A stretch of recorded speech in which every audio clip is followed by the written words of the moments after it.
کیا تلاوت قرآن سن کر علاج ممکن ہے؟ ہماری شادی کو 8 سال ہو گئے ہیں مگر ہماری اولاد نہیں ہے، ہم علاج کرا رہے ہیں۔ کسی نے بتایا کہ علاج کرانے کے ساتھ ساتھ قاری عبدالباسط کی آواز میں سورہ رحمان کی تلاوت بھی سنو، تو یہ کسی آواز میں بھی سن سکتے ہیں؟ صرف قاری عبدالباسط کی آواز میں سنیں۔ عرفہ صاحبہ کراچی سے۔ دیکھیے، تلاوت کرنے بھی ایک رقیہ ہے، تلاوت سننا بھی ایک رقیہ ہے، اس کی برکتیں ہیں۔ جب آپ کسی کی آواز میں سنیں، اگر آپ کو قاری عبدالباسط اچھے لگ رہے ہیں تو ان کی آواز میں سنیں، لیکن یہ اس کی کوئی ہمیں وہ نہیں ملتی، کوئی یعنی اسپیسیفک کوئی دلیل نہیں ہے۔ تو رقیہ ایک ایسی چیز ہے، تجربے سے اگر کسی آیت کا ثابت ہو جائے کہ شفا ہے تو ٹھیک ہے، لیکن آج کل جو رقیہ بتانے والے لوگ ہیں وہ زیادہ تر پھینکو ہیں، بس وہ ویسے ہی بیٹھے ہوئے ہوتے ہیں، یہ یہاں سے یہاں پڑھ لو، یہاں سے یہاں پڑھ لو، یہاں سے یہاں سن لو تو ہو جائے گا، تو وہ کوئی دلیل نہیں ہوتی ان کے پاس۔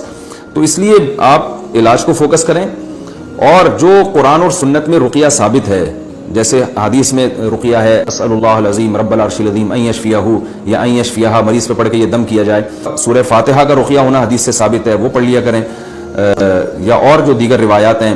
اسی طرح وہ قرآن کی آیتیں جن میں آپ کی بیماری والا مضمون ہے، جیسے اولاد نہیں ہے تو سورہ فرقان کے جو آخری آیتیں ربنا ھب لنا من ازواجنا وذرریاتنا قرۃ اعین، اے اللہ ہمیں جو ہے نا اپنی ازواج اور اولاد کی طرف سے آنکھوں کی ٹھنڈک عطا فرما، تو اس میں اولاد کا حصول بھی ہے اور اس کا آنکھوں کی ٹھنڈک بھی ہے۔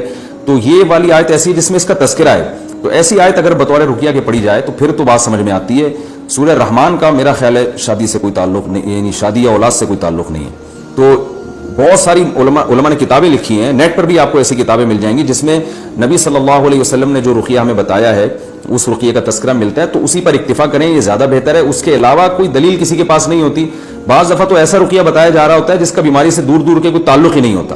ہمارے حضرت رحمہ اللہ تعالیٰ کے پاس کوئی شخص آیا اور کہا کہ میری بچی کی شادی نہیں ہو رہی، تو میں نے سورہ مزمل کا ورد کروایا ہے، مجھے کسی نے بتایا۔ تو انہوں نے فرمایا سورہ مزمل میں تو تہجد اور جہاد کا حکم ہے، پوری سورہ مزمل تہجد اور جہاد، اس میں شادی کا تو کہیں تذکرہ ہی نہیں ہے، تو بچی کی شادی کا اس سے کیا تعلق ہے؟ تو ایسے ہی لوگ بیٹھ کے بنا رہے ہیں